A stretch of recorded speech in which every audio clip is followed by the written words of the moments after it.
Thank you for tuning in for this edition of Justice Watch with Attorney Zulu Ali. I am Attorney Zulu Ali with the Justice Watch crew, Rosa Nunez, Michael Bilal Clark, Dr. Akil Bashir, and Andrea Roderman. This week, like every week, we'll be discussing critical and legal and social justice issues that are impacting our community. This is actually our special Black History Month edition of Justice Watch. We have a very, very special guest with us today. It's Dr. Amiri Yassin El Hadid. He is actually the former chair and professor at Tennessee State University. He received his bachelor's degree at Alabama State University, and he received his PhD in sociology from the University of California. He's an author, he's a scholar, and he's personally somebody who's near and dear to me.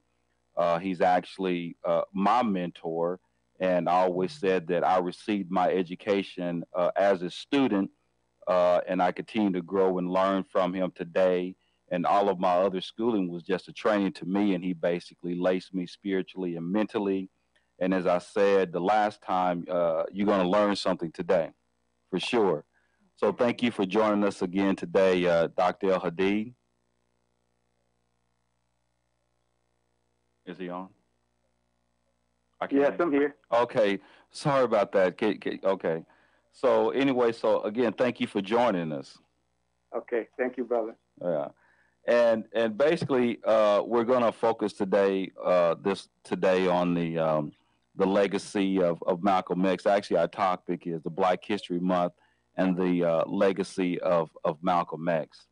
And, Malcolm is a very endearing and respected figure, and often his legacy is minimized to a specific speech or a slogan like "by any means necessary." And we know everybody claims Malcolm, but both politically and spiritually, from Black nationalists to socialists. So I want to just jump right into it because I know we don't really have a whole lot of time. But I kind of want to see if you can kind of lay out the complexities of Malcolm as both a national and a global figure. Oh, yes, sir. Okay. Assalamu alaikum to you and the listening audience. Peace and blessings of Almighty God. Allah be with each and every one of you. Wa alaikum salam. And I want to start with, at least in the first segment, talk about the last 2 years of his life. Because I think we know quite a bit already about his life prior to his exodus from the Nation of Islam, but we don't really have a good picture of where he was trying to go in his trajectory. So I'd like to share with the audience 3 quotes, one from the Quran, and then one a hadith or a saying from the Prophet Muhammad, and then a quote from Brother Malcolm, and I think that would sort of set the table and the landscape for what I would like to contribute and say going forward. The Quran, it says, "A mosque whose foundation was laid from the first day on piety is more worthy of your standing forth for prayer therein. In it are men who love to be purified, and Allah loves those who make themselves pure." I'm establishing this as a baseline because, as you know, when he left the Nation of Islam, he did establish a mosque, the Muslim Mosque Incorporated, and he drew a clear line of demarcation between mainstream or Sunni Islam or universal Islam and the type of Islam that he participated in the Nation of Islam from outside of the prison from 1952 to 1963. But he had actually converted in prison. He converted as early as 1948. And then when he came out, he became the assistant minister along with his brother, Wilford, who was the minister, Muhammad Mosque number 1 there in Detroit. So I want to, start from that. And the reason I want to do that is because, as you well know, I've read books and journal articles and watched documentaries about Malcolm X, or as I prefer to call him, El-Hajj Malik al-Shabazz. And what you will find, without exception, is at least 95% of those sources, whether they're primary or secondary, tend to focus on his ideology as a Pan-Africanist, his ideology as a nationalist, and they don't really focus on his development, from beginning to end as a Muslim. So I want to establish, that baseline. The other quote is from Prophet Muhammad Sallallahu Alaihi Wasallam. He says, "The Prophet, peace and blessing be upon him, said, none of you will have faith till he wishes for his Muslim brother what he likes for himself." And finally, from Hajj Malik himself, this is a statement he made after he left the Nation of Islam. "I am and always will be a Muslim. My religion is Islam. I do not pretend to be a divine man, but I do believe in divine guidance, divine power, and the fulfillment of divine prophecy. My sincerity are my credentials." And as you know, on March the 8th, 1964, after it was clear that he was not going to be let back into the Nation of Islam. Now, let me share with the audience what happened. Hajj Malik gave a speech in New York on December the 1st, 1963. It was titled "God's Judgment of America." And because of the assassination of President Kennedy, he was told explicitly and clearly not to make any comments about the assassination of President Kennedy because, a lot of African Americans loved Kennedy, and plus the fact that, the Nation of Islam was not in the good graces of the government, so they just didn't want to invite any kind of unnecessary drama. And not only did he tell Malcolm that, who was his national spokesperson, but he told every minister, every person in a leadership role, every person who had something to say in public, not to say anything about it. Well, of course, he wrote his speech to make sure that he didn't say anything. And then, of course, after that, a person from the New York Times asked him about it. And he just sort of, without thinking, he said, "It's a case of the chickens coming home to roost." Now, he didn't necessarily mean to be disrespectful because the nation was in mourning, but he was just simply saying, when you look at what had happened, say, for example, after the March on Washington, August 28, 1963, when the members of the Civil Rights Movement went back to Birmingham, 4 little girls were blown up there. And then you had a number of other incidents that happened. So he was just speaking to the fact that there was a climate of violence, permeating the nation, and Kennedy became a victim of that climate of violence and hatred that existed. Of course, Kennedy was a Roman Catholic, and that was one thing that the Protestants really didn't like. So some would even say, well, that he was a Roman Catholic, so he had, something to deal with from that standpoint. But anyway, he made the statement, and immediately he was suspended for 90 days from the Nation of Islam. And when it became apparent that he was not going to be allowed to return, he gave called a press conference, and on March the 8th, he declared his independence from his affiliation with the Nation of Islam and established the Muslim Mosque Incorporated. Now, the Muslim Mosque Incorporated was initially set up to, first of all, teach Sunni Islam.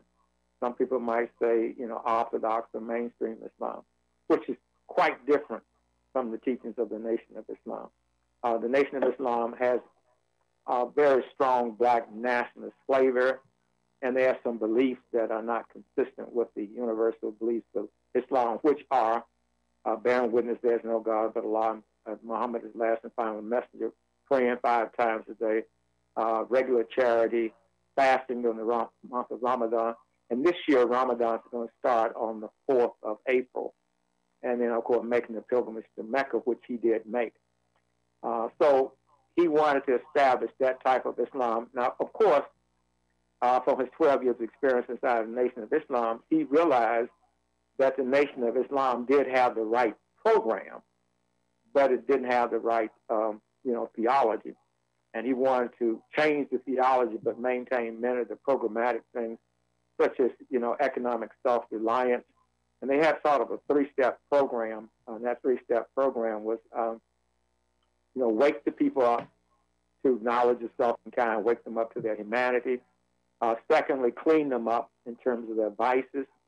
And as you know, the Nation of Islam focused almost exclusively on the brothers and sisters sisters that were at the bottom of the well. They call them the lost-found members of the Nation of Islam. So you're talking about ex-convicts, drug addicts, prostitutes, working-class people, the lumpen proletariat. That was their main target group. The civil rights movement, on the other hand, catered more to people who went to church, regardless of their class background. They could have been a peasant in Mississippi, lumpen proletariat in Birmingham working in steel mills, even lumpen proletariat out in the street, and coming, to change their way of life. But they had this whole, middle class worldview, and their strategy was one of integration, whereas the Nation of Islam's strategy was separation, but more specifically one of economic self-determination, as opposed to being dependent on white supremacy and plantation capitalism.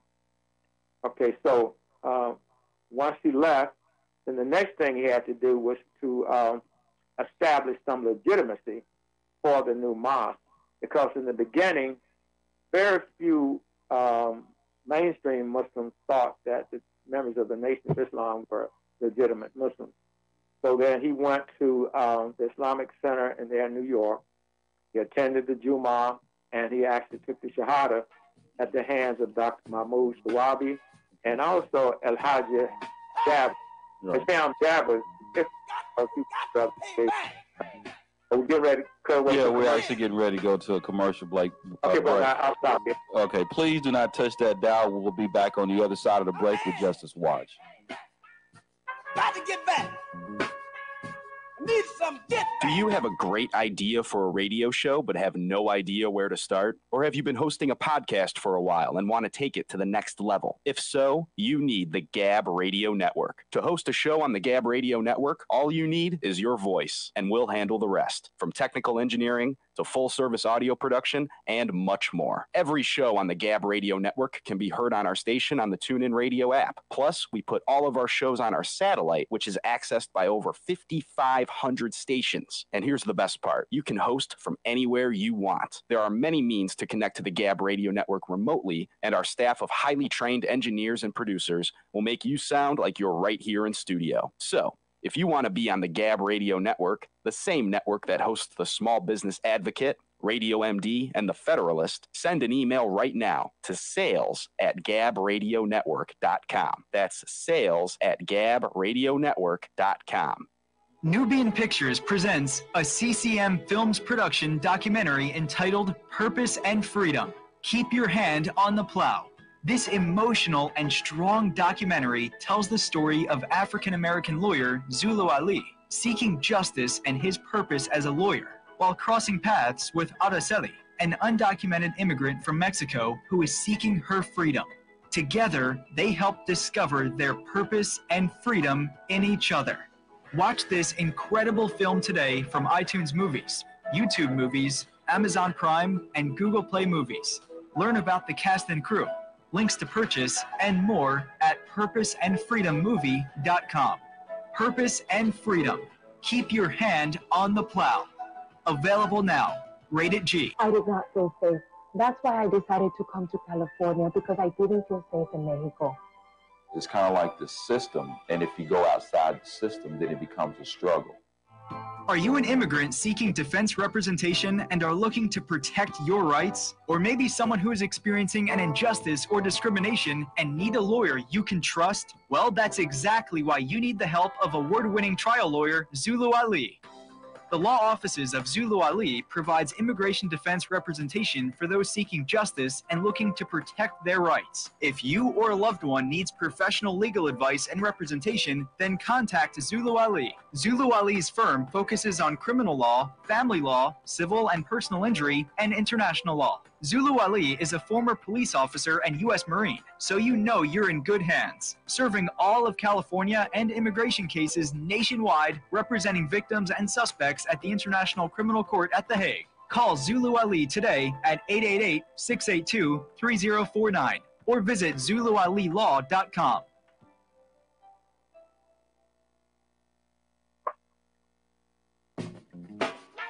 Welcome back to Justice Watch with attorney Zulu Ali, where we're having our very, very special guest, Dr. Amiri Yassin El Hadid, who's joining us. And I guess, Doc, you were kind of getting ready to get to your next point, so I was going to allow you to go ahead. Inshallah. The next point I was about to make was that in order to legitimize his claim to being a proper Muslim, he took the Shahada and he said the following words: I bear witness, I hereby declare that I am a true Muslim. I bear witness that there is no God but Allah, and I bear witness that Muhammad is the apostle of Allah and his last prophet. Now, he actually wrote that out. You know, you don't, when you take the Shahada, you don't have to write it out. But because he had written a letter to become a Muslim with the Nation of Islam, he had that idea that I need to write this down on a piece of paper and then sign my name. So Dr. Shawabi took that and they put a portfolio together in order for him to make the Hajj. As I said, Hisham Jabber was a witness, and Dr. Mahmoud Shawabi was also a witness. He was in charge of the Islamic Center there in New York, in Manhattan. And he was also connected with the Muslim World League. The Muslim World League is pretty much a dawah organization. They're concerned about propagating proper Islam across the world. They provide students with scholarships, etc. So he was working with that type of support. And in the Quran, as I said, the Hajj is the fifth pillar of Islam. And in the Quran it says, and proclaim the pilgrimage. Then let them complete the rites prescribed for them, perform their vows, and again circumambulate the ancient house. So it was by going to Hajj and seeing Muslims of all backgrounds. He saw a microcosm of the human family, all of whom were in a part of the Ummah of Prophet Muhammad, or the world community of Muslims. So that caused him to start rethinking some of his ideas. Now, it just wasn't an epiphany or something miraculous that happened when he made the Hajj. His mind had been trending in that direction as early as 1959, when he traveled abroad for the first time, bearing the name in his passport of Malik al-Shabazz. And that his mission there was to set up an itinerary for the Honorable Elijah Muhammad to make the Umrah, which is the lesser Hajj. And he set up the protocol, his trips to Saudi Arabia, his trips to Pakistan and other areas. But Elijah Muhammad now was thinking about changing the Nation of Islam to proper Islam. He had a son there at Azhar University, Dr. Akbar Muhammad, who got his doctorate degree from Edinburgh, and for many years he was professor of African history and Islamic studies at State University of New York in Binghamton, New York. I met him at Vanderbilt University back in the early 70s when he was director of the African American Studies program there. He was helping, to build that program. So he left Vanderbilt in Nashville and then went to New York. And then he had another son by the name of Warathin Muhammad, who was also very astute in terms of Arabic and Quran. And those two younger sons were going to be very instrumental in helping Honorable Elijah Muhammad to transition the Nation of Islam into mainstream or, Sunni Islam. So I wanted to, highlight that, but you asked me to talk about the second organization, and I want to get to the Organization of Afro-American Unity. Now, after he completed the Hajj, he made, if you will, a second pilgrimage throughout Africa. He traveled to 14 countries in Africa and spoke to at least 14 heads of states in those countries. I started sampling ideas from people like Gamal Abdel Nasser in Egypt, Kwame Nkrumah in Ghana, Sekou Touré in Guinea, and other, leaders, Julius Nyerere in Tanzania, Jomo Kenyatta in Kenya, Kenneth Kaunda in Zambia. So he was getting a sort of a picture. Now you have to understand that Hajj Malik was sort of brought up as a Garveyite. His parents were Garveyites. In other words, Hajj Malik's father, the Reverend Earl Little, was to Marcus Garvey what Hajj Malik was to Honorable Elijah Muhammad. So, and also his mother was the national correspondent secretary for the Universal Negro Improvement Association. So it was just a logical position for him to come out of a Ghaznavi background and join, the Nation of Islam. So having said that, let's talk about the organization he formed. So after he traveled through Africa, he went to Ghana, met with people like the widow of W.E.B. Du Bois, both of the heads of states that I mentioned. So now he signed a need to form a second organization, and that is the Organization of Afro-American Unity, which was patterned and led in spirit of the Organization of African Unity on the African continent in Addis Ababa, Ethiopia.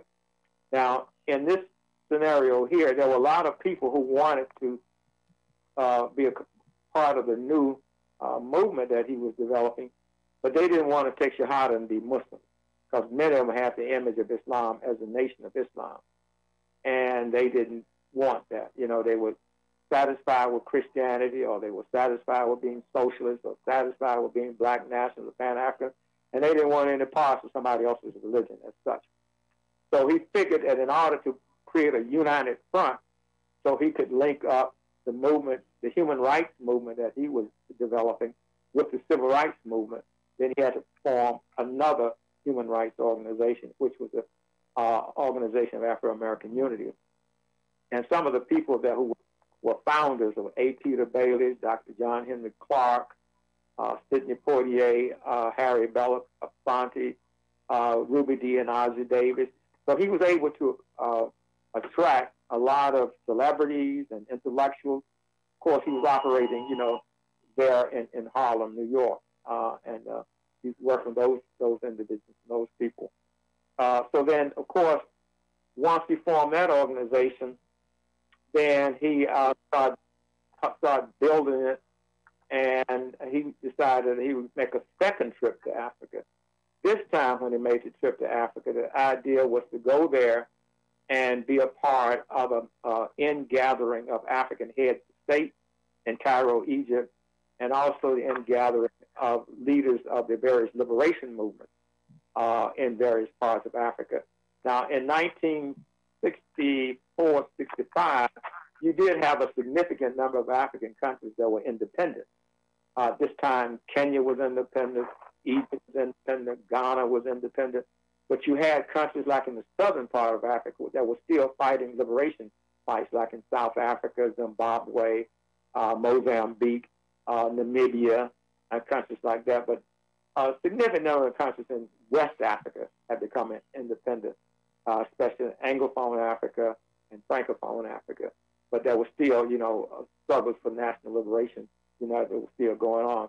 The idea here with the Organization of Afro-American Unity as a human rights organization was to first of all form a united front within the United States based on human rights, elevate the civil rights movement to the level of human rights, and change the venue for protesting rather than taking the case to the United States Supreme Court as a civil rights issue. He wanted to take the issue to the World Court of the United Nations as a human rights issue. And then once you have human rights, to understand human rights, if the audience will go back and read, say, the Declaration of Independence, that's a human rights document. And one of the famous quotes in the Declaration of Independence is, "We hold these truths to be self-evident, that all human beings are created equal, endowed with their creative and certain unalienable rights, that among them are life, liberty, and the pursuit of happiness." If you can grasp that, and also the idea of taxation without representation, those are, human rights claims, because at the time that the Declaration of Independence was penned, they were talking about trying to come from under the colonial control of, of the British Empire. And Haji Malik also saw the plight of African Americans as an example of domestic colonialism. He was trying to translate our plight here in the United States in a language that was universal. So in other words, on the African continent and the Caribbeans in the South America, they were waging decolonization struggles. They were national struggles to decolonize their countries from Portugal, from Spain, from England, and from France. So the same way, he was telling us that we came out of chattel slavery in 1865, but we were not free. Even though we had the 13th, 14th, and 15th Amendment, we went from child slavery to domestic colonization. But many of us went back to the same plantations on picking and doing child slavery and became sharecroppers. So that was the colonial situation. All right, okay, so, I'll stop. Okay, we're getting ready to go to a break. Please do not touch that dial. We'll be back on the other side of the break with Dr. Amir Yassin El Hadid and Justice Watch. Payback! Payback! That is! Payback! There's a new nationally syndicated radio program that's sweeping the nation, and you don't want to miss it. Justice Watch with attorney Zulu Ali, the voice of justice for the people. The focus of Justice Watch is to provide an honest analysis and viable solutions to the criminal and social justice crisis in America and the world from a Black, brown, working class, and socially disadvantaged perspective, and to motivate listeners to be informed and part of the solution. Zulu Ali is joined by the Justice Crew, consisting of Rosa Nunez, Michael Clark, Dr. Akil Bashir, and Charito Ali to tackle the most pressing issues. Host attorney Zulu Ali is a former police officer, U.S. Marine Corps veteran, and an award-winning trial lawyer who focuses on representing persons accused of crimes, immigrants, victims of discrimination, and persons seeking civil justice. Find out how to listen to Justice Watch with attorney Zulu Ali at justicewatchradio.com. Nubian Pictures presents a CCM Films production documentary entitled Purpose and Freedom. Keep Your Hand on the Plow. This emotional and strong documentary tells the story of African-American lawyer Zulu Ali seeking justice and his purpose as a lawyer while crossing paths with Araceli, an undocumented immigrant from Mexico who is seeking her freedom. Together, they help discover their purpose and freedom in each other. Watch this incredible film today from iTunes Movies, YouTube Movies, Amazon Prime, and Google Play Movies. Learn about the cast and crew, links to purchase, and more at purposeandfreedommovie.com. Purpose and Freedom. Keep your hand on the plow. Available now. Rated G. I did not feel safe. That's why I decided to come to California, because I didn't feel safe in Mexico. It's kind of like the system, and if you go outside the system, then it becomes a struggle. Are you an immigrant seeking defense representation and are looking to protect your rights? Or maybe someone who is experiencing an injustice or discrimination and need a lawyer you can trust? Well, that's exactly why you need the help of award-winning trial lawyer Zulu Ali.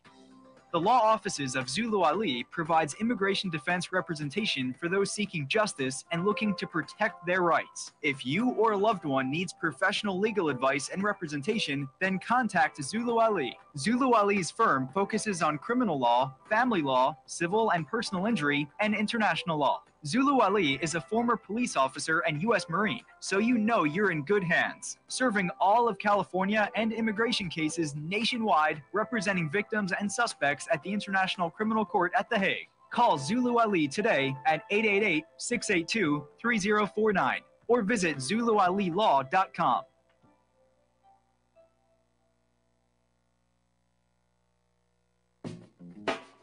Welcome back to Justice Watch with attorney Zulu Ali and the Justice Watch crew and our very special guest, Dr. Amir Yassin El Hadid. And before we continue, I know we're somewhere around the bottom of the hour, but I do just want everybody who's listening, and actually, Doc, we got quite a few people that actually are chiming in, and when I say chiming in, actually listening to the conversation.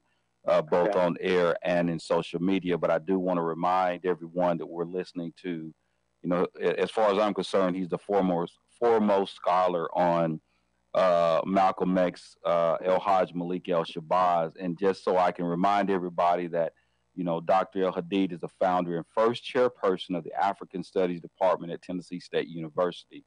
He is also the founder and CEO of the Great Debate Honor Society Incorporated, which I had the pleasure of being involved in, and the Great Debate Academy Incorporated. Again, he earned his PhD in sociology from the University of California at Santa Barbara and a BA in psychology and sociology from Alabama State University.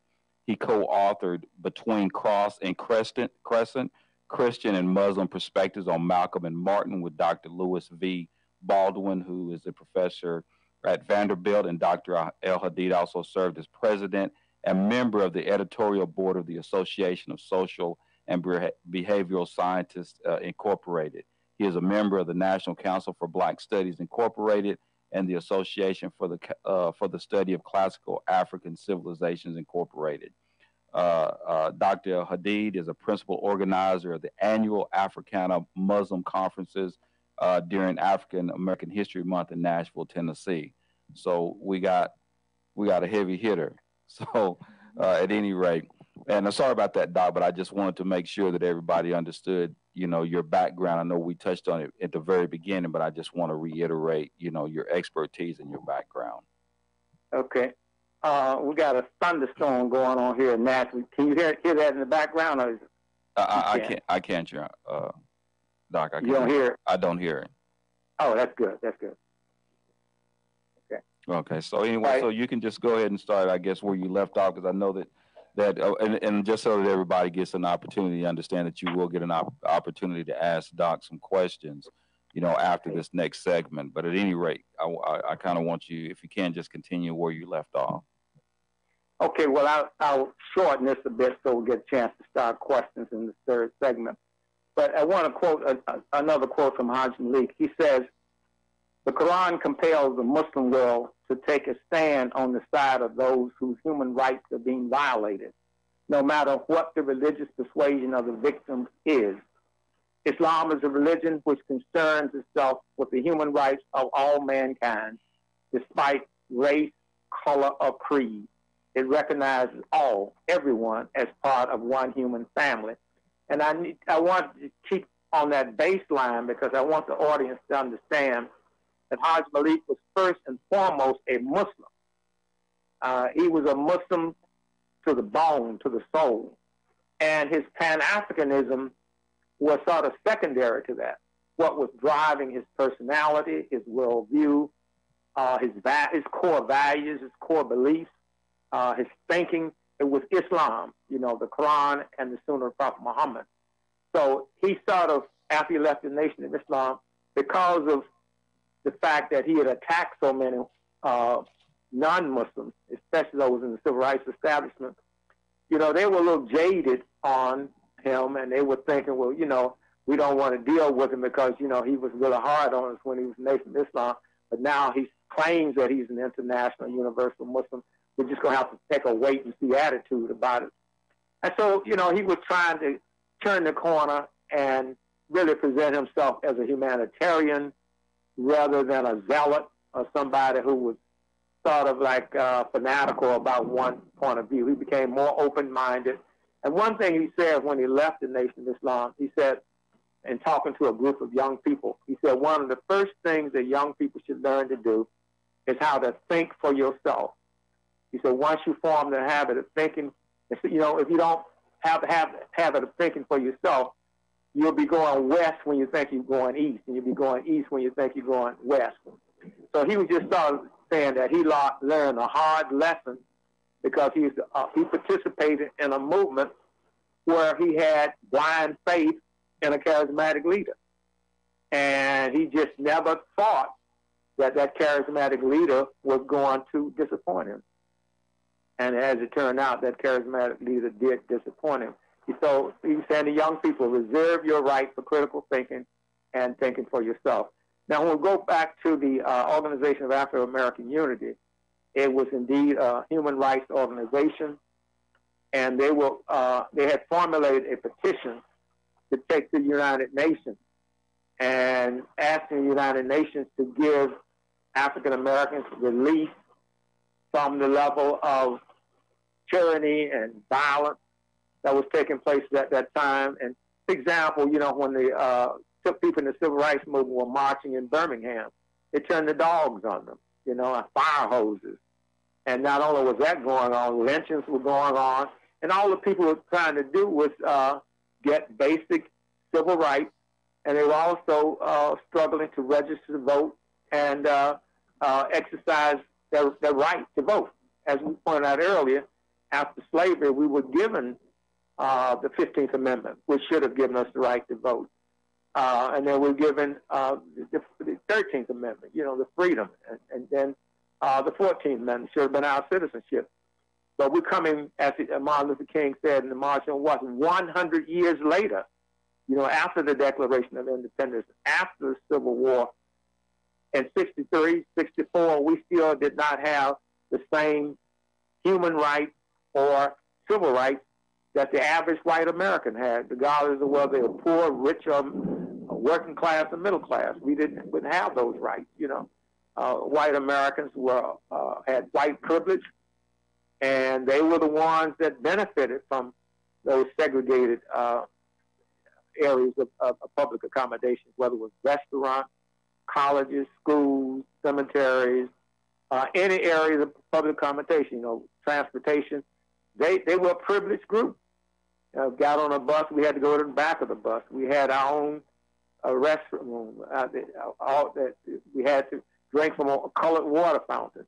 I can remember that growing up as a child down in apartheid Alabama, drinking from a water fountain that said colored, going into a restroom that said colored, getting on the bus and going to the back of the bus. I was maybe about 10 years old then, but I was old enough to remember that kind of disrespect and that kind of indignity. And you just more or less had to swallow your pride, because they tried to make you feel like you were invisible, that you were less than a human being. And we thought that 100 years later, the slavery was over. But the stigma and the vestiges of slavery just didn't disappear. So we went from chattel slavery to plantation capitalism. Right. Went from being a chattel slave to a wage slave. Right. Or a salary slave, if you will, if you worked, in a job where you had a salary. Right. So I want to sort of stop here and give the audience a chance to maybe ask some questions, and hopefully we can get a dialogue going. Thank you so much for this enlightening talk. We've been looking at the comments throughout the segment, and there's a lot of our viewers whom are interested. One of the questions that really stood out was from one of our viewers, Jamil Hassan, who's saying, if we follow Mr. Malcolm, would we have to say loudly that Islam is the only religion to follow? Say that again? He asked, if we follow Mr. Malcolm, would we have to say loudly that Islam is the only religion to follow? Let me repeat what I said earlier. Mm-hmm. The Quran compels the Muslim world to take a stand on the side of those whose human rights are being violated, no matter what the religious persuasion of the victims is. Islam is a religion which concerns itself with the human rights of all mankind, despite race, color, or creed. It recognizes everyone as part of one human family. And as I was saying earlier, that was the reason that he had to form the second organization, because people wanted to work with him and join him, but they weren't prepared to become Muslim. So his first organization was Muslim Mosque Incorporated. And that was to teach proper Islam. It was a mosque, just like you have a church that teach Christianity. You have a mosque to teach Islam. So he wasn't the people that outside who were non-Muslim who didn't want to convert to Islam. Then he formed the second organization of Afro-American Unity, and you could join that organization, but it was primarily for African Americans. But any progressive person with a progressive ideology was welcome to join the organization of Afro-American Unity, and that has nothing. It was non-sectarian. It was not a sectarian organization. So I hope that clarified it. Yeah, definitely. I also had another question. I feel like usually in our school systems, we are taught to remember Malcolm X as someone who was really ahead of his time. But would you say that perhaps he wasn't ahead of his time, but rather that he was the only one in the 20th century that could articulate the psychological power that white supremacists held over people of color? I mean, he clearly articulated what it meant to internalize racism and all of these things. What do you have to say about that? Well, I think that because of his Islamic religion, he was able to break outside of the mental slavery that European Christianity had imposed on our people. Mm-hmm. When we came to America during the colonial period and the antebellum period as chattel slaves, as prisoners of war, we didn't come over here as Christians. We came over here as Muslims and practicing the traditional African religion. Could you hold that real quick, Doc? We're going to go to a break. Back to it. Okay. All right. Thank you. Sorry. Please do not touch that down. Got to get back. I need some get back. There's a new nationally syndicated radio program that's sweeping the nation, and you don't want to miss it. Justice Watch with attorney Zulu Ali, the voice of justice for the people. The focus of Justice Watch is to provide an honest analysis and viable solutions to the criminal and social justice crisis in America and the world from a Black, brown, working class, and socially disadvantaged perspective, and to motivate listeners to be informed and part of the solution. Zulu Ali is joined by the Justice Crew, consisting of Rosa Nunez, Michael Clark, Dr. Akil Bashir, and Charito Ali to tackle the most pressing issues. Host attorney Zulu Ali is a former police officer, U.S. Marine Corps veteran, and an award-winning trial lawyer who focuses on representing persons accused of crimes, immigrants, victims of discrimination, and persons seeking civil justice. Find out how to listen to Justice Watch with attorney Zulu Ali at justicewatchradio.com. Nubian Pictures presents a CCM Films production documentary entitled Purpose and Freedom. Keep your hand on the plow. This emotional and strong documentary tells the story of African-American lawyer Zulu Ali seeking justice and his purpose as a lawyer while crossing paths with Araceli, an undocumented immigrant from Mexico who is seeking her freedom. Together, they help discover their purpose and freedom in each other. Watch this incredible film today from iTunes Movies, YouTube Movies, Amazon Prime, and Google Play Movies. Learn about the cast and crew, links to purchase, and more at purposeandfreedommovie.com. Purpose and Freedom. Keep your hand on the plow. Available now. Rated G. I did not feel safe. That's why I decided to come to California, because I didn't feel safe in Mexico. It's kind of like the system, and if you go outside the system, then it becomes a struggle. Are you an immigrant seeking defense representation and are looking to protect your rights? Or maybe someone who is experiencing an injustice or discrimination and need a lawyer you can trust? Well, that's exactly why you need the help of award-winning trial lawyer Zulu Ali. The law offices of Zulu Ali provides immigration defense representation for those seeking justice and looking to protect their rights. If you or a loved one needs professional legal advice and representation, then contact Zulu Ali. Zulu Ali's firm focuses on criminal law, family law, civil and personal injury, and international law. Zulu Ali is a former police officer and U.S. Marine, so you know you're in good hands, serving all of California and immigration cases nationwide, representing victims and suspects at the International Criminal Court at The Hague. Call Zulu Ali today at 888-682-3049 or visit ZuluAliLaw.com.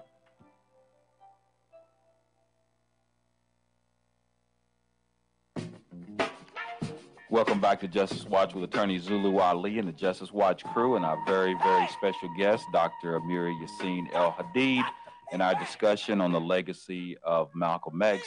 And I think you were finishing your point on that question that Rosa just asked you, Doc. Did you want to start there? Can you sort of frame it again for me? I want to make sure I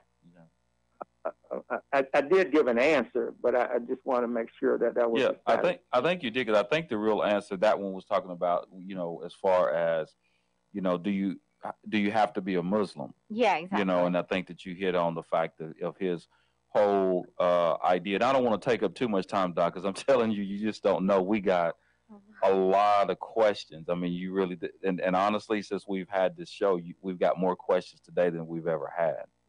That's amazing. Yeah.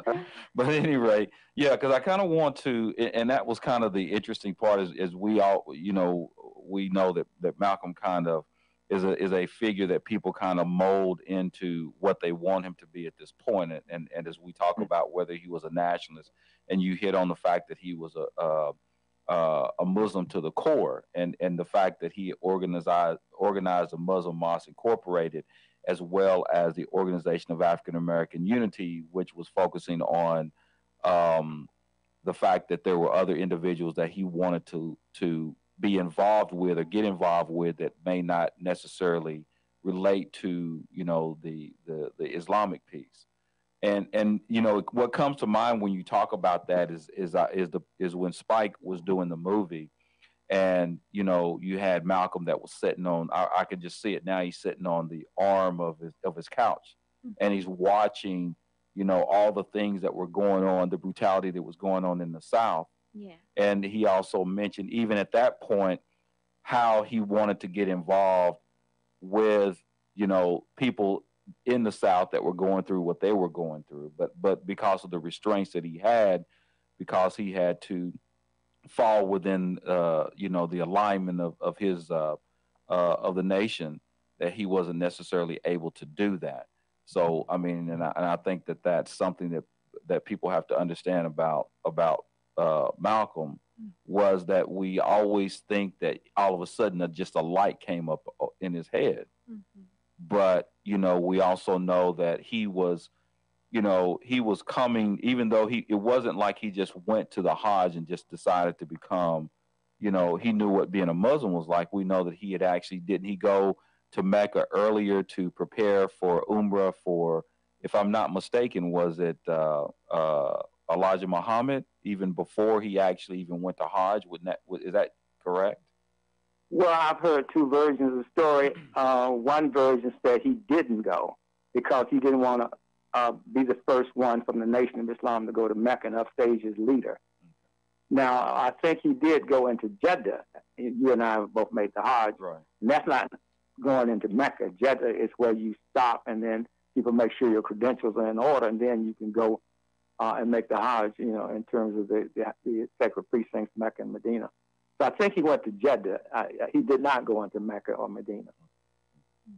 Yeah. All right. So but the thing is, let me say this to the audience, that I know we have a limited amount of time, and I would encourage them to read our book, Between Cross and Crescent, yes, Muslim and Christian Perspectives of Malcolm and Martin. I co-authored this book with Martin Luther King scholar, brother by the name of Dr. Lewis V. Baldwin. At the time, he was in the divinity school at Vanderbilt, religious studies at Vanderbilt. Of course, I was on the faculty at Tennessee State University. And he and I are both from Alabama. And we decided, well, you know, let's try to see if we can write a book where we can resolve this tension between the followers of Martin Luther King and the followers of Hajj Malik. And that was the goal that we set for ourselves, to try to synthesize their thinking. And what we concluded is that they both converged, because their lines were running parallel. This is not unique to them. I mean, those two schools of thought existed before they showed up. You know, with the tensions there between Du Bois and Booker T. Washington, between Martin Delany and Frederick Douglass. So all throughout our history, even going back to slavery, we had these two schools of thought.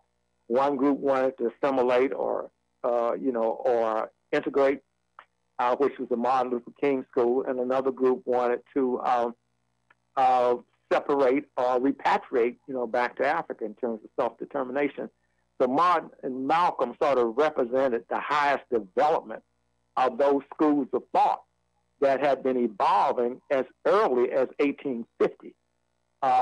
Maybe even before that, I'd say even far back as 1820s, because, you know, that school of thought in collaboration with American Colonization Society is what allowed us to establish the Republic of Liberia.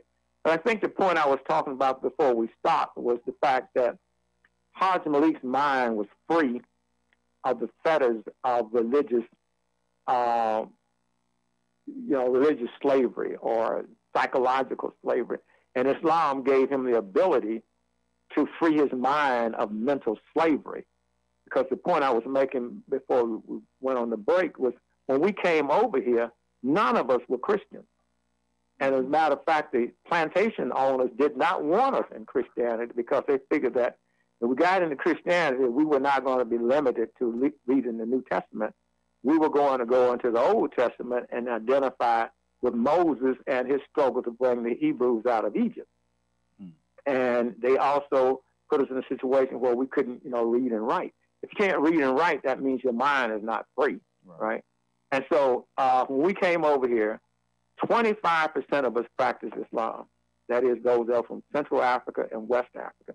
The rest of them, the other 75%, were practitioners of different denominations of traditional African religion. You know, what we call voodoo in Haiti, or voodoo in New Orleans, or we call it candomblé in, you know, Brazil, or Santeria, you know, in Cuba. traditional African religion where you have pour libation to ancestors. It's a kind of ritual that we go through during the days of Kwanzaa, where you're pouring libation, for ancestors and so forth. So those are religions that we practice, and those religions were connected with our ancestors and our kinship system or our extended families. And when they brought us over here, they stripped us of our birthrights and stripped us of our human rights, and then put us on the same level as livestock. We were on the same level as a cow or horse or a chicken, chattel, meaning property. Right? So we had no civil rights and didn't have any human rights in it either, because we were dehumanized. Right. So we didn't have human rights. Yeah. So I think that, some people take different routes out of this spiritual slavery that the European Christians impose on us. Some of us, like James Cone, nationalized Christianity. So you got black Christian nationalism, or as Martin Luther King had it, the social gospel. And then, of course, like the Shrine of the Black Madonna. Marcus Garvey was into Christianity, but he was talking about the Shrine of the Black Madonna, and then a black Christ. And then those of us that went in the path of Islam, we left Christianity altogether, right, and identify with Islam. Now, we have a spectrum in our community. Some brothers inject nationalism into Islam, like Moorish science and the Nation of Islam. Right. Others resist the temptation to do that, and they tend to be more mainstream or more Sunni. And then you have some that take it to another level. They could be like Salafi or Shia. Mm-hmm. But the vast majority of African American practitioners of what we might call Sunni Islam or mainstream Islam in 2021. Mm-hmm. And that happened after Honorable Elijah Muhammad died, and then Imam Waterfield Muhammad came in and then converted the followers of his father to mainstream Islam. The statistics, some estimate that he was able to bring into Islam as many as 20 million African Americans. Wow. I'm sorry, not 20, but 2 million. Wow. I wish we had 20 million Muslims. No. Man, I do not believe we have about 10 or 15 million. Yeah.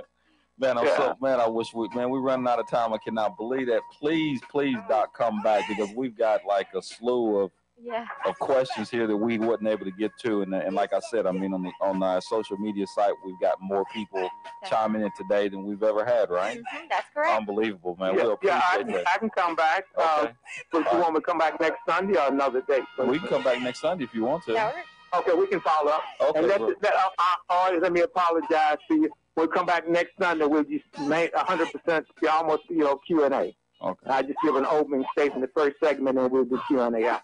Okay, bro. Okay. All right, thank you, man. Thank you, sir, everybody, for tuning in. We'll see you next week, same time, same place, same channel. Until that time, stay blessed. You're on board KCAA's Inland Talk Express. KCAA, Loma Linda, 1050 AM, the station that leaves no listener behind.